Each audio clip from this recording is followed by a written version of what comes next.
Ladies and gentlemen, welcome to my 2025 NFL week-by-week predictions, and it is week one already, man. I can't believe how fast it's gone by, and this is year number 10.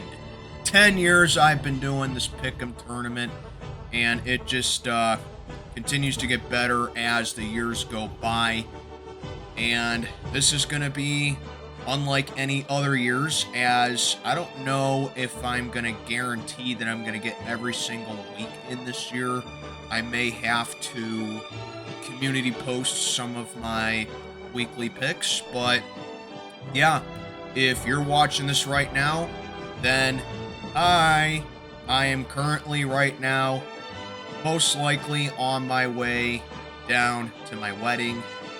And yeah, so that's all that's all for that right there. But yeah, I needed to get this out, and this was the best opportunity that I could do right now. But yeah, these are my week one picks. I will most likely have week two out, and week three probably I'll have to post that, but we'll see. Anyway, for my newer members in the tournament here, I'm just going to go by the rule by rules, because I do have a lot to say with that. There are rules here, but I need you to understand how this goes. So, rules are pretty simple. As the NFL season goes by, every member makes their picks for that week's games. The member who predicts who will win each game, and so you predict each game, and then you have 3 games that you need to have special criteria with. You need 1 upset, you need 1 lock, and you need 1 game that you think will cover the spread. So for every game that you get correct, you get a win, and you get 2 points. Every game that you get incorrectly is a loss, and you get no points.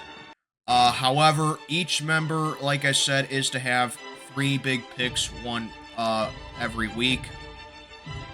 So if you correctly guess the spread, whether you be it the team that you predict covers the spread, or you can pick a team that loses, but you can predict the team that loses to cover the spread. But if you get that right, then the difference between the score will be added to your points. So for example, like for this week, say that you take the Steelers to beat the Jets, like, I don't know, 27-20 or something like that, and you predict the Steelers to cover. So if the Steelers cover the spread and they win, then you get 7 points. But if the Steelers win and if the Jets cover, then you only get 2 points, because you would have predicted that the Steelers would cover. Unless you predicted the Jets to cover, then you would get the difference of that score too. So you see what I mean right there? Even if you lose, you could still get points. Lock, those are worth 3 points no matter what. And then upset picks are worth 4 points. I'm not that asshole who gives ties in records, because I just think ties are just bullshit. So if a tie happens, I just count that as a free win for everybody. And no contest too, considering the DeMar Hamlin game a couple years ago. So there's that. Of course, there are the divisions in the group, so I will be posting weekly standings on my Instagram. And I don't mean to sound, naggy or anything, but in the past, I was really strict about getting picks in before Thursday due to my job, but I'm a little bit more lenient with it now because of my hours. So basically, all I'm asking you is that you just get your picks in on time. And, for the following, like, if I just need your picks before the Thursday night game kicks off, before any Sunday afternoon game kicks off. That's in the both 1 o'clock Eastern time slots and the 4 o'clock Eastern time slots. Sunday night games before kickoff, and then Monday night games before kickoff. Bottom line, just get your picks in on time. But yeah, the rules are pretty simple. And then when the playoffs come, I'll get more into that. But I just wanted to get the members caught up as the regular season goes. Okay, so with all that being said, I'm going to go ahead and make my picks. I know that was a long intro, but I wanted to explain the rules. But yeah, I'm going to go ahead and get my picks in. This is your back-to-back defending champion of this Pick'em tournament. Let's get on to it. So kicking off with the regular season, we got Thursday night football between the Dallas Cowboys and the Philadelphia Eagles in Philly. All right, so obviously, Cowboys, bad season last year.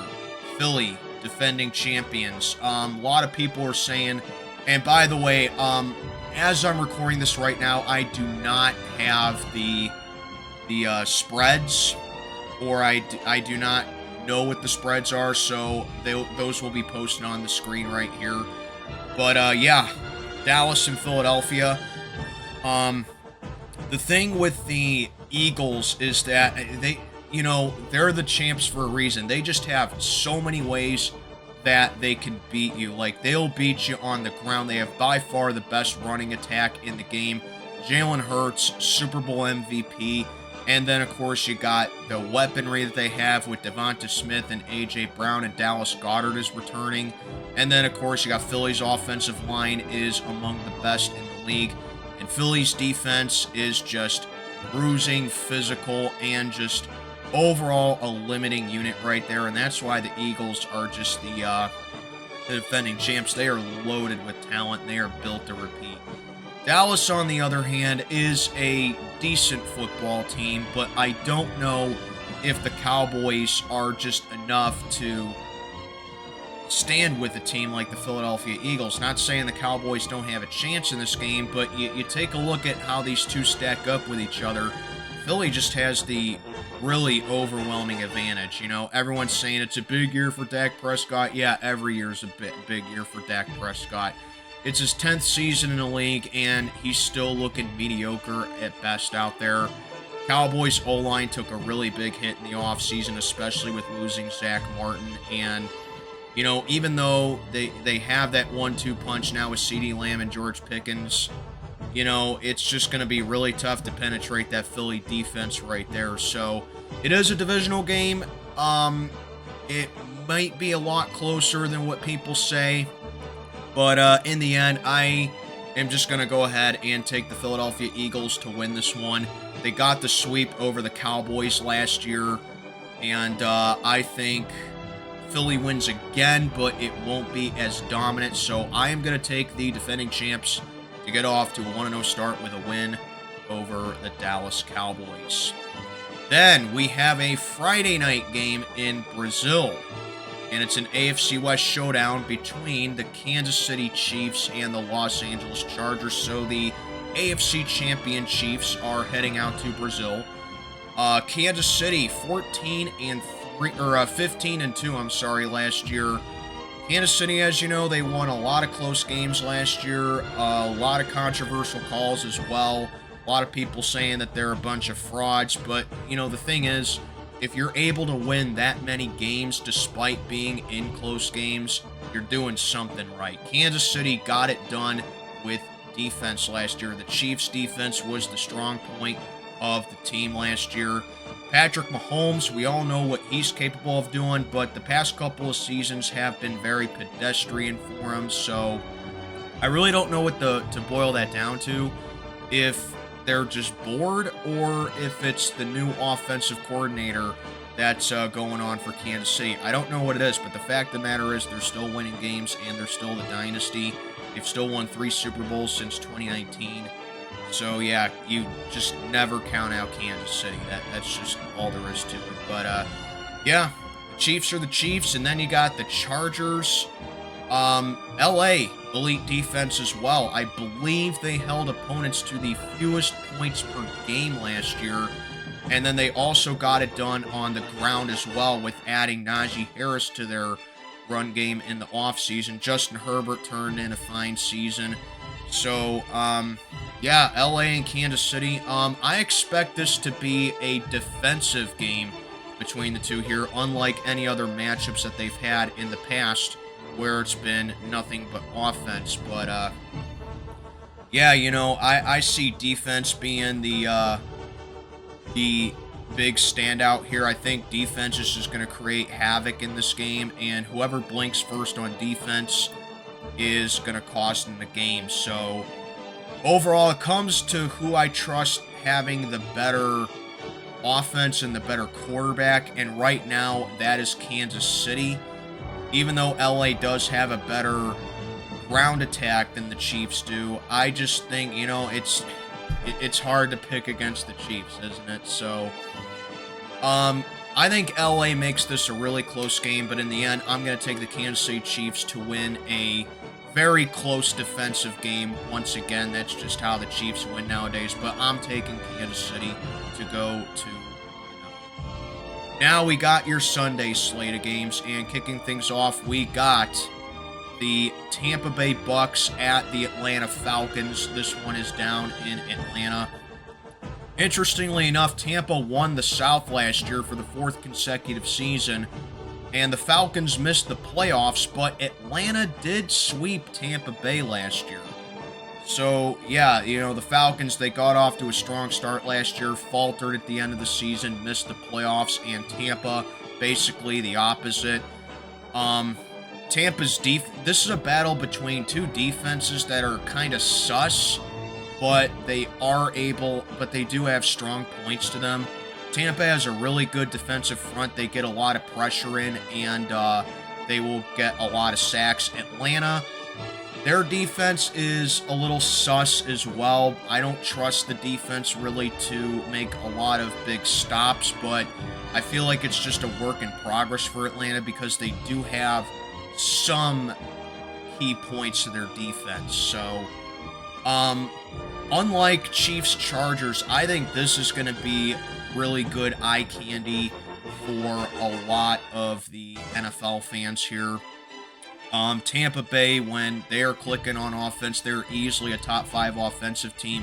Baker Mayfield had the 2nd most touchdown passes last year, and he's coming in with that momentum again. He's got so many different weapons on offense to beat you with, and of course you got that Bucky Irving guy at running back now. So yeah, this is a deep Tampa Bay offense right here that's definitely capable of lighting up a scoreboard and putting yards on the stat sheet.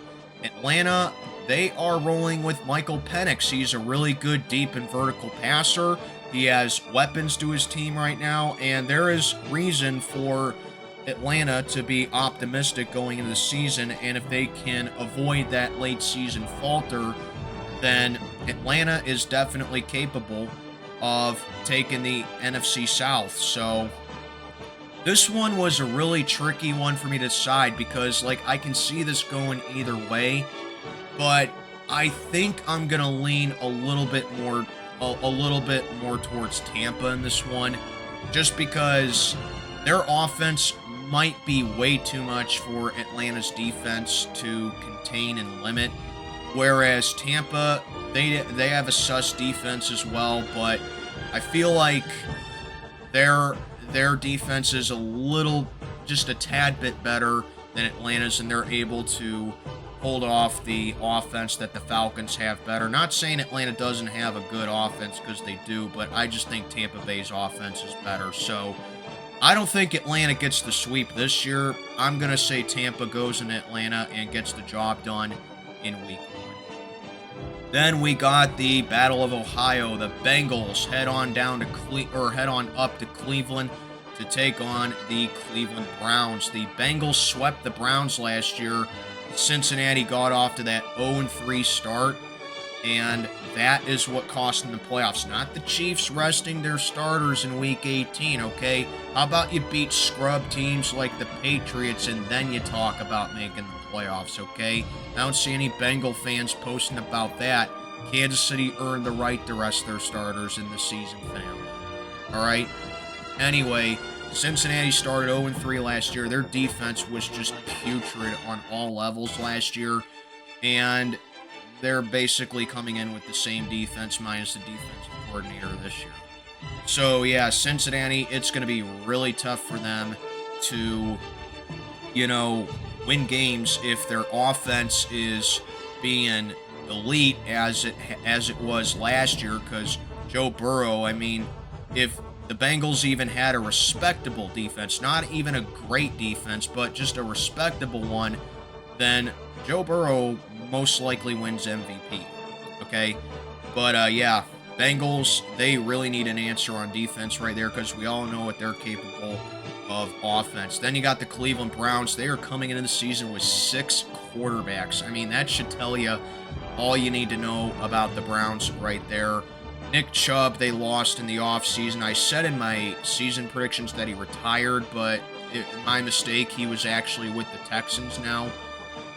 Jerome Ford is probably going to be their RB1 because their rookie is making a lot of headlines for all the wrong reasons.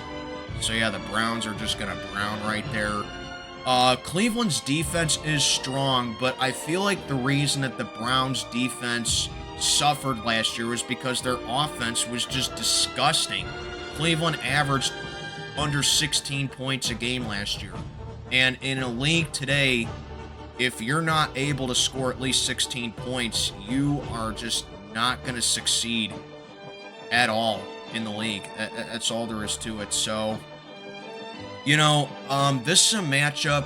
I don't know who the Browns are going to be starting at quarterback. I don't know if they're going with Sanders, who's a reckless driver, by the way.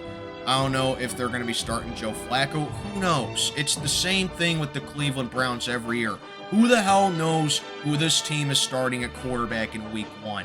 Okay? Because I think this is, the last year, or at least the second to last year with Deshaun Watson's contract, and he's been healthy or underachieving on the field every time he's been there. So, really, who the hell even knows, or who the hell even cares who the Browns are going to be starting at quarterback? It's one thing for people to hate teams that are consistently good, like Kansas City or Baltimore or Philadelphia. It's one thing, the 49ers back in the 80s, the Patriots dynasty, the Steelers. It's one thing to hate a team that's consistently good, okay? At least they win. I find teams who are consistently bad to be just as annoying, if not more annoying, than teams who are consistently good, okay? And the Browns, they're just... God, this franchise is such a disaster. But despite all that, this is a battle between two teams who have infamous luck with starting off week 1. Despite all that, this is going to be my upset of the week. Because if there is anything that I've learned with the Bengals over the last 3 seasons, they started 0-1 in 2021. Well, 0-2 in 2022. They started 0-2 in 2023. Last year, 0-3 start. Cincinnati starts off slow every year since losing Super Bowl 56. And the Browns, they also infamously start off the year slow too, okay? But the Browns also have had pretty good luck with beating the Bengals over the past couple of seasons, okay? So I feel like if Cleveland's defense is able to limit the Bengals, which is a tall order to ask, I'm not denying that, but if they're able to limit the Bengals, and if Cincinnati is off to their slow starts like they usually are, it's going to be a tough time. So, yeah, this is going to be my episode of the week. I am taking the Cleveland Browns to upset the Bengals. We see a lot of crazy stuff happen in week 1, and I think this is going to be one of it. Cleveland Browns, upset of the week over the Bengals. Next, we got the Miami Dolphins going to Indianapolis to play the Colts. You got the Dolphins, who are coming off missing the playoffs last year, where Tua got yet another concussion. Indianapolis, they are just a really boring team, if I'm being honest with you. The Colts, they're another team that has a quarterback issue. They have Anthony Richardson, who can't stay healthy, and really, he's just not all that exciting to watch. They got Jonathan Taylor, who carries the loaded run game, but, running backs, while they are important, they're just not as important as a quarterback nowadays. So, Indy, the Colts are just going to have a rough year. Defense is mediocre, can't stay off the field, and the Dolphins, they at least have weapons on offense, and they have an offense that's capable of putting up some points on the board. Tua is simultaneously the best and worst thing about the Dolphins. When he's on the field, Miami is a pretty good offensive team. When he's off the field and he's missing time with injury, Miami's offense is putrid. That is shown 2 out of the last 3 seasons where Tua has been concussed and he's missed time due to it. So I am going to go ahead and take the Dolphins to win this one, just because I think they are better than the Colts are, because the Colts, they just have very little to be excited for this season, and I think Miami at least has somewhat of an answer as far as their team goes. I just don't think Miami's a playoff team, so I am going to go ahead and take the Dolphins to win this one over the Colts. Then we got the Las Vegas Raiders going to Foxborough to take on the Patriots. And this is going to be a matchup that I really don't care about. This was close to being my first toilet poll of the week, but I got another game for that. Anyway, you got the Raiders and the Patriots. Vegas, I don't really see any huge changes that the Raiders made in the offseason, just, outside of Pete Carroll becoming head coach for them and getting Geno Smith. So basically, Pete Carroll and Geno Smith just flew out from Seattle to Vegas. So there's the storyline with the Raiders right there. Offense needs to do a lot better than it did last year. I don't know if it really improved all that much. But, like I said, Geno Smith and Pete Carroll, they do have that chemistry, and they do have that partnership that they had when they were in Seattle. So who knows? Patriots, a lot of people, I've seen some people say that the Patriots could make a push for the playoffs this year, but I am going to hold off on saying that. I think they're still a couple years away from that. I do expect Drake May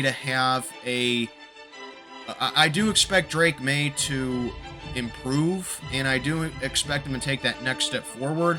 But as far as making the playoffs goes for New England, I think that's going to sit for a little bit.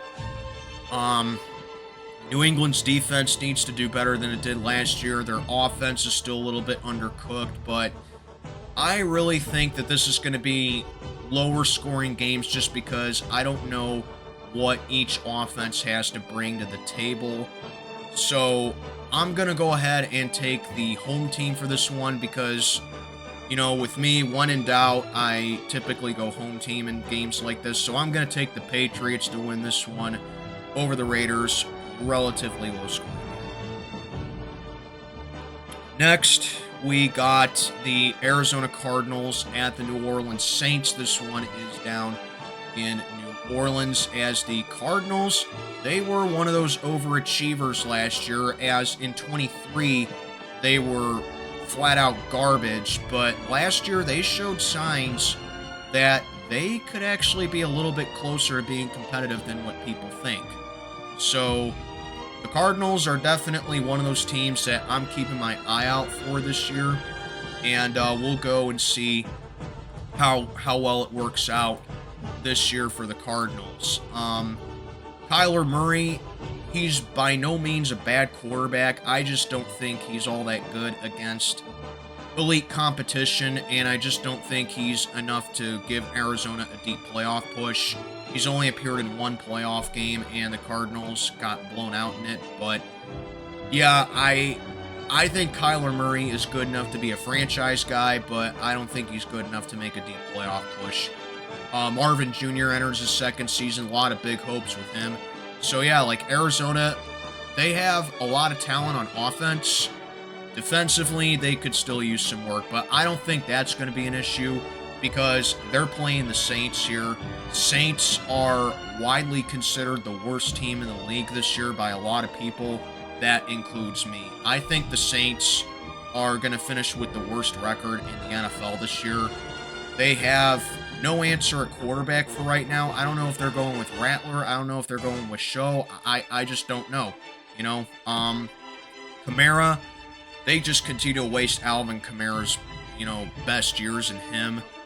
He is really good, but, you know, like if they don't get good quarterback play and their quarterback play isn't, you know, being the main production of their offense, that's going to put a lot more pressure on Alvin Kamara.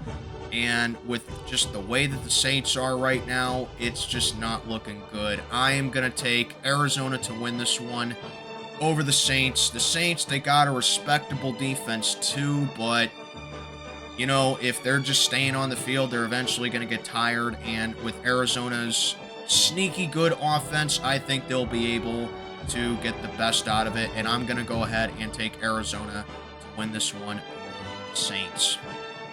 Next, we got my matchup, Pittsburgh Steelers and the New York Jets. This one is in Jersey, as both these teams basically just swapped quarterbacks in the offseason. Aaron Rodgers to the Steelers, Justin Fields to the Jets.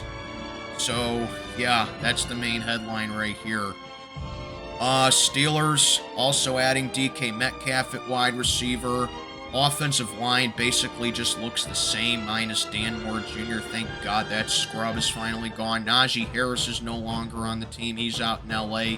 So either Caleb Johnson or Jalen Warren gets RB1 reps. I lean more towards Caleb Johnson. Pickens is no longer on the team. So, yeah, aside from DK Metcalf, you basically have to hope that CA3 has another productive year like he did last year, because last year was basically his career year as far as everything went. Defensively, no more Minkah Fitzpatrick. Steelers are basically coming in this season with 5 corners, and I don't know who's going to be playing safety this year, man. So when I look at the highlights of this game, because I'm not going to be watching this game, day of my wedding, so when I look at the highlights of this game, or when I take a look at what week 2 has in store, I'll have a better answer at who starts at safety, because I don't think preseason's a good litmus test for that. TJ Watt got a bag thrown at him. Cam Hayward wants another contract, even though that I think that he should retire. That's why the Steelers took Derek Harmon in the first round of the draft. So there's just a lot of uncertainty with the Steelers. I don't know why people think this is going to be a playoff team, because this team is just destined for 9-8. That's all there is to it. Jets are just abysmal on the other hand. The Jets, they lost. If they can be this bad with Aaron Rodgers at quarterback, now granted, Aaron Rodgers is past his prime. Aaron Rodgers is cooked, he's washed, he's not productive, and he's just not the quarterback that he was a decade ago, okay? That's all there is to it. You think a 42-year-old quarterback is going to lead you to a playoff run? If the Steelers win this year, it's going to be strictly because of the defense and because of other teams' dumb incompetence. Plain and simple. I don't expect Aaron Rodgers to do anything. But it's not like the Jets are much of a threat either. Because, like I said, if they were that bad with Aaron Rodgers, now granted, he did miss basically all of 2023 with that injury in week 1. But when he was playing, he was just simply okay. Nothing great. Nothing eye-popping. He was just simply okay. Alright? The Jets are just a terrible team. But then again, these are games that the Steelers love to lose for some reason. So I'm going to go ahead and take the Steelers to win this game. I think there won't be a lot of points put on the board just because the Jets' defense is stingy and it's limiting, it's physical. But in the end, the Jets' lack of offense, minus Garrett Wilson maybe, is just going to not going to really do all that much against the Steeler defense. I just see this being a low-scoring game. I think the defense is going to keep it in it for both games. but I am going to go with the Steelers just because the Jets, I can't trust them to win a game. So I'm going to take my guys to win this. Next, we got the New York Giants and the Washington Commanders. This one is in D.C. As the Giants, they are, you have a case for saying the Giants are the worst team in the league, too. I mean, 3-14 last year. They did all that tanking all season, and just to win an inexplicable game over the Colts towards the end of the season, and they didn't even get the first overall pick. I mean, if that's not vintage Giants mess up right there, I don't know what is. So, sure, the Giants got Jackson Darts in the draft, and now they got Jameis Winston and Russell Wilson, but kind of like the Browns, I don't know who the Giants are going to be starting at quarterback. Do they go Russell Wilson in this game and give the veteran playing time out there, or do they go right ahead and throw the rookie in? I don't know, but fact of the matter is, this Giants team is just not a good team. Malik Neighbors had a really good rookie year last year. Giants are hopeful with him.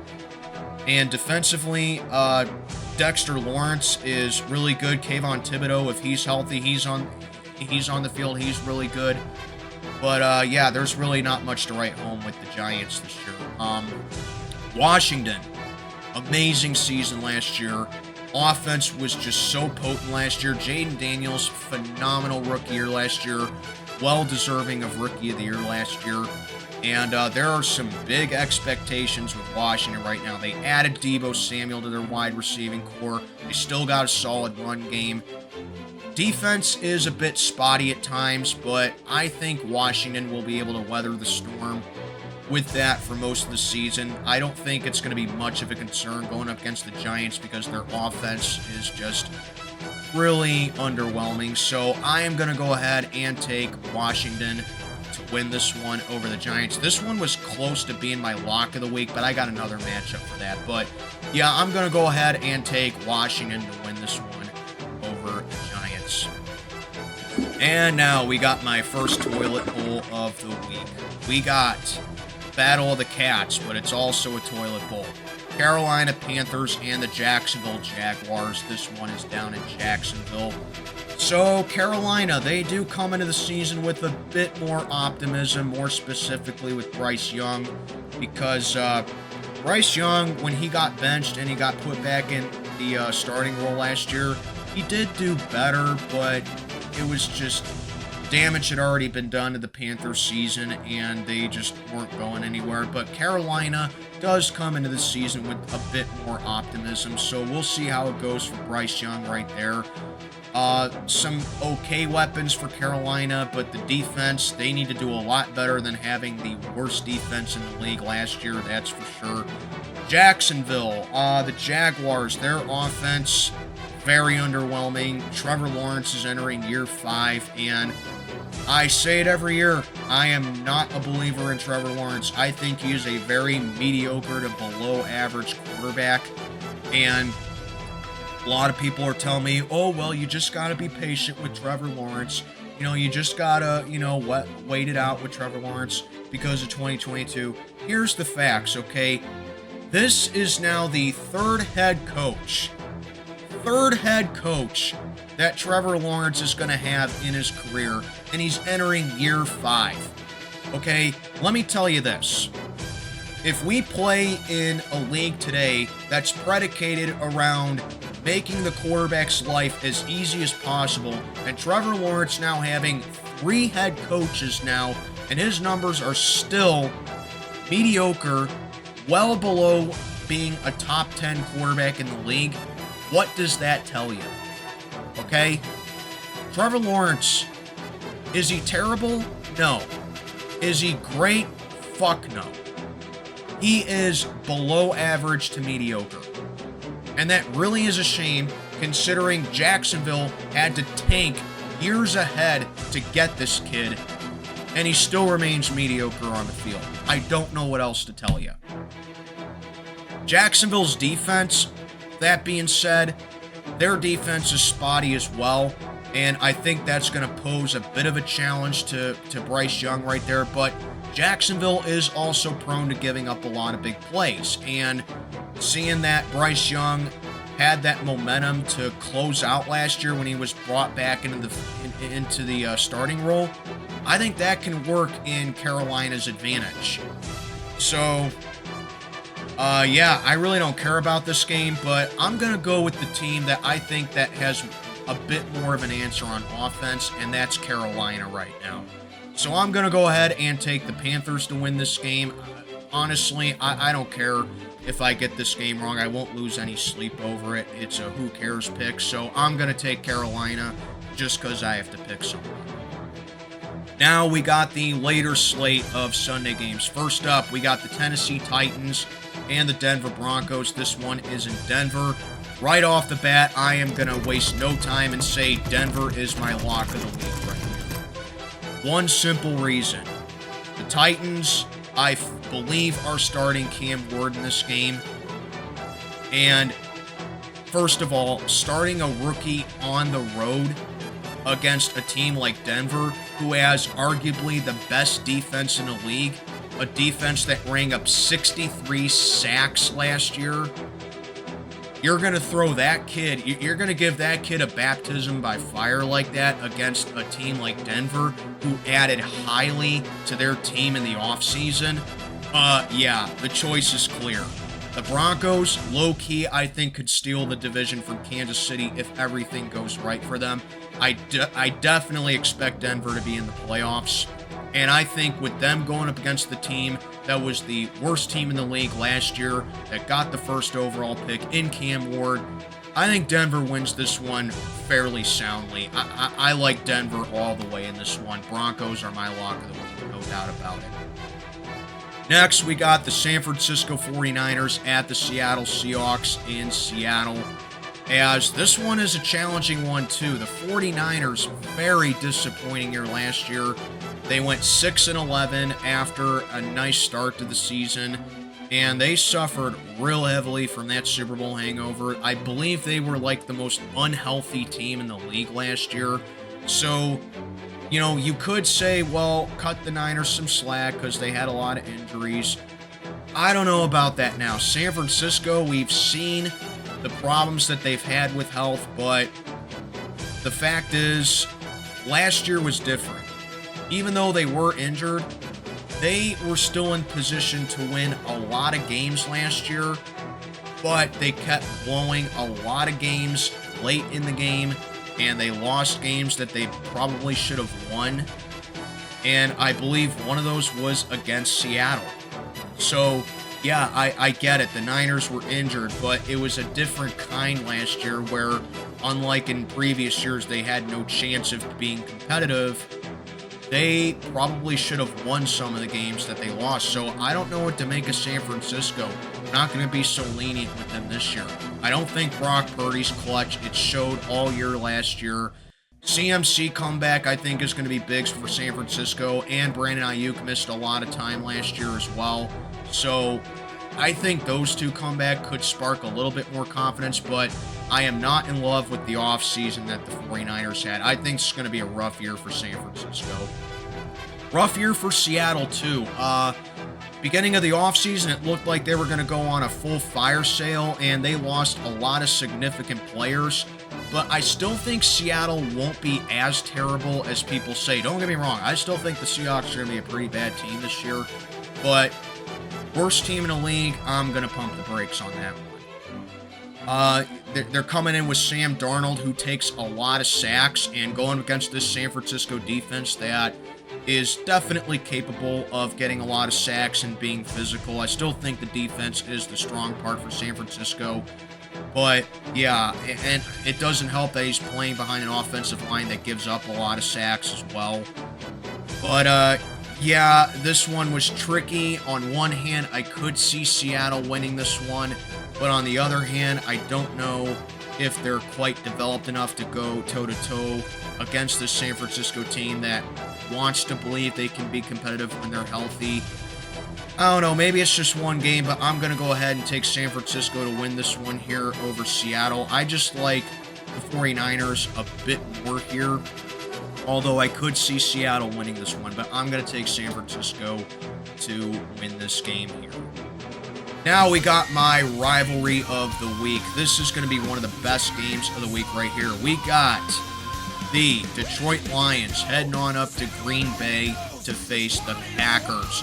Lions swept the Packers last year, 15-2 last year. Of course, they had that thud in the playoffs against Washington at home. But yeah, the Lions, while I do think they're going to be a strong team this year, they come into the season with several question marks. You know, they lost their coordinators. They come in with new coordinators this season, and it's going to be a question, you know, were the Lions truly great under Dan Campbell, or were the coordinators the catalyst to why Detroit was so successful? We'll find out. But, you know, Lions, they still got a loaded team. Jared Goff, great year last year for him. They got a nice balanced run attack. They have a great set of receivers and great targets as well. So it's easy for Detroit. It's easy to get on board with Detroit and say, yeah, this is going to be a top 2 team in the league, or a top 2 team in the NFC again, and they could very well get the number 1 seed again. But I think it just might be a little bit different coming in with new coordinators. But yeah, the Lions, you know, they had a lot of injuries last year too, but Detroit's healthy now. I fully expect the Lions to be a playoff team, and I also expect Green Bay to be a playoff team. Packers got a great solid offense on all ends, nice set of receivers, good run game, elite offensive line in my opinion, and in my opinion they got the most underrated defense in the league. That's very limiting. However, the thing that makes me decide this one is Jordan Love, kind of like Kyler Murray, by no means a bad quarterback, but I don't really trust Jordan Love against elite teams. I don't even trust him against very good teams for that matter. It showed a lot last year when Jordan Love had a lot of dumb throws in the most crucial parts of the game. It showed when he struggled against the Lions and Vikings twice last year. It even showed in the playoffs in his second playoff game a couple years ago against the 49ers. He had the game-losing interception. He didn't do much against the Eagles either.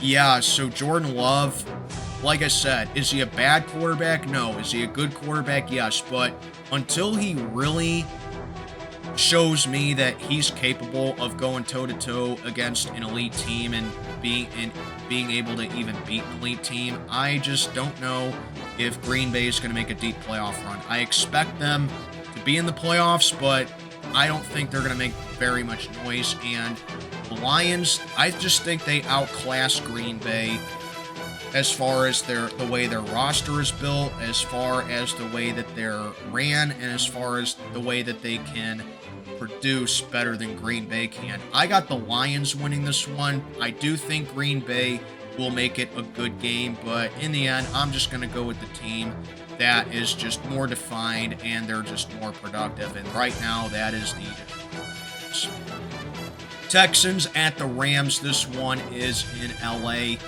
As Houston last year, they were decimated as far as their receiver core goes, but they're all coming back healthy now. So for that reason, I don't know if I'm ready to call CJ Stroud's 2023 season a fluke just yet, because you could give him the benefit of the doubt, but still, I mean, you look at 2023 CJ Stroud where he won Rookie of the Year compared to last year where he dipped. This is going to be the prove-it year for CJ Stroud. Does he show that, well, yes, last year he regressed because he didn't have that many options at receiver because most of his receivers were hurt, or was 2023 just a fluke? This is going to be the year to show it. But I am going to give CJ the benefit of the doubt and say that he was missing his receiving core last year, and I think he turns in a solid season and leads Houston to another division title. So this is another good game here where I expect it to be a preview of two teams that win their division this year. Adding Nick Chubb, like I said, but I don't know if Nick Chubb is going to be as productive because, like I said, he regressed last year because of the injury that he had against the Steelers, and You also got Joe Mixon at running back for Houston as well. So Nick Chubb, I do expect him to help, but I don't know if he's going to be that much of a factor.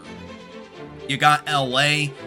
Great offense, nice offense. It's not really explosive per se, but when they're clicking together and when they're fully healthy on the field as well, this offense is as good as it gets in the NFL. The Rams, in my opinion, they're more of a second half team. They got off to that slow start last year, but really picked things up in the second half of the year last year. They're built to come back. They're built to get yardage on the ground, not really explode on the scoreboard, but this Rams team is definitely going to give you a battle here. Cooper Kupp is no longer on the team. I think Devontae Adams was a big upgrade for him. And Puka Nacua, he is definitely making a name for himself in the league. So that being said, I do think Houston is going to run the ball heavily in this game, though. If there's a game to do that, it's here because the Rams' rush defense is pretty sloppy. And when you take a look at the Rams' schedule, they face a lot of teams that can run the ball efficiently. So LA needs to find a way to be able to stop the run. Jared Verse had a phenomenal rookie year last year, defensive rookie of the year. But yeah, LA needs to find a way to stop the run. But overall, I am going to go ahead and take the Rams to win this game. I think this is going to be a closer game than what people think. But yeah, I like LA just a little bit more here because I think the Rams offense is just kind of like a mismatch for Houston's defense here. So give me LA to win. Next, we got Sunday Night Football, and it is going to be a dandy. Baltimore Ravens and the Buffalo Bills. Rematch of the divisional. So, yeah, a lot of headlines here. I'm going to try to keep it short, though. But, yeah, Buffalo beat Baltimore last year on the tail end of 2 Lamar Jackson turnovers, and Baltimore failed to come back and beat them. And then Buffalo, obviously, Josh Allen, MVP last year, came up short in the AFC Championship game to, guess who? The Chiefs, once again, surprise, surprise. And then the Ravens, I mean, they got off to a pretty slow start last year. Defense got clobbered in, like, the first half of last year, but then Orr really started to turn the tables with Baltimore. I think moving Kyle Hamilton to free safety really helped out there. The defensive front really stepped things up big for the Ravens. They are a really good rush defense, so I don't know how potent the Bills' run game is going to be here. Ravens had a nice draft with adding the secondary as well, keeping a lot of their offensive line. Lamar Jackson, obviously, phenomenal year last year, did not win MVP. So, I mean, this is going to be the battle of who wins MVP this year between Lamar Jackson and Josh Allen, So, definitely this is going to be eye candy right here. Then you got the Buffalo Bills. They tend to start off seasons hot as well, as it's shown in recent years with Josh Allen. They tend to put a lot of points on the board early on, then they kind of cool down as the season goes by. Whereas the Ravens, they, usually start off kind of slow, but then pick it up in the second half of the season. So I feel like if this game was more like in week 9 or 10, it'd be a little harder to decide. But week 1, no less, is still good billing for the NFL. Baltimore, like I said, the defense, they're coming in with a lot of momentum, but Josh Allen is really good with the football, does not turn it over a lot. I was going back and forth on this one because, honestly, I could see either team winning this game here. But I'm going to go ahead and make this my spread of the week. I'm going to go ahead and take the Buffalo Bills to win this one over the Ravens, because at the end of the day, if Josh Allen, if the Bills were able to beat the Ravens in the playoffs yet again, they're obviously doing something right that not a ton of other teams are able to do against this Ravens team and their offense.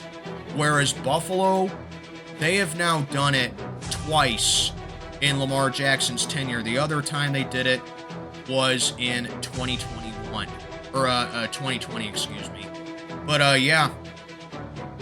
Overall, I think this is going to be a really good game. I expect a lot of points being put on the board, but I lean slightly more towards Buffalo. I think that their offense may be a little bit too much to handle because the way that you beat the Ravens, put them in a deficit, eliminate Lamar Jackson's run game, and eliminate Derrick Henry as well, and you make Lamar Jackson throw over 30 times, odds are you're going to beat the Ravens. And I think Buffalo has that offense to do it. I'm going to take the Bills in a shootout here. And like I said, my spread of the week, I think Buffalo covers. But really, I don't think, 1.5 is anything to write home about. This was the only spread that I looked at. But I'm going to go ahead and take Buffalo to win. I'm going to say 32-31 Buffalo. Wrapping up week 1, Monday Night Football between the Minnesota Vikings and the Chicago Bears. This one is in Chicago. So Minnesota 14-3 last year, despite the offseason they had. Sam Darnold, Cinderella season for the ages, man. Kevin O'Connell winning Coach of the Year last year. Justin Jefferson, the best receiver in the league in my honest opinion, despite Jamar Chase winning the Triple Crown. I just think Justin Jefferson's a little bit better. So Minnesota, they got a stingy defense as well. So yeah, there's a lot to like with the Vikings. I think the NFC North is going to be the best division in football this year because I really do think all 4 of those teams are capable of making the playoffs. I really do. You take a look at their opponent, the Chicago Bears. Caleb Williams comes in with a lot of optimism for his second season. They got a better receiving core. They got a better defense. Ben Johnson is there as head coach now. I think Ben Johnson can work really well with the type of QB that Caleb Williams is, evolving him with the play-action plays, I think he has a lot of potential to make Caleb Williams into the quarterback that everyone expected him to be, and for Chicago to finally, after well over 100 years of being in the league, find that 4,000-yard passer. Then, of course, you got J.J. McCarthy. He's going to be getting the green light from Minnesota. He missed all of last year, which made Sam Darnold start all of last year for the Vikings. So we're going to see 2 young quarterbacks in the league going at it. A couple of second-year quarterbacks going at it on Monday Night Football. And, right off the bat, these 2 always seem to get a Monday night slot at least once a year. But I think it's for a good reason this time. So, yeah, this is going to be a very interesting game here, and typically the Vikings have a way of beating the Chicago Bears most times, as the Vikings, they're a team that also wins a lot of close games. They did it last year, too. I think they won 9 of their 14 games being by 8 points or less. So, difficult one here, but I am going to go with the Chicago Bears to beat the Vikings here. I said in my NFC predictions that Minnesota, I think, I'm going to go on record to say, I think every team in the NFC North finishes above 500 this year. But the reason that I take Chicago here, they added to their team while Minnesota more so lost to their team right now. And I think the Bears show that this is the game that they're serious about being competitive. And they come in wanting to prove to everybody that, last year they just had a bad losing streak. Caleb Williams is the guy. Their defense is nothing to take lightly. Their offense is for real. I like the Chicago Bears to beat the Vikings here. And I think they can very well get the job done. So give me Chicago to beat the Vikings. I think J.J. McCarthy going up against a confident young defense like that is going to be the X factor. I think Minnesota's defense is definitely going to make it a game and make life rough for Caleb Williams. But in the end, I like Chicago's offense just a little bit more. Give me the Bears to get it done over the Vikings. There you have it. Those are my Week 1 picks of the 2025 NFL season. And this is just getting started. I hope to see you in Week 2, possibly Week 3. And we'll go from there. But yeah, if you have your picks, just hit them down in the comments below or DM me on Instagram. Do whatever you have to do to get those picks in. Happy picking, everybody. Let's have a great 10th year. I am gone.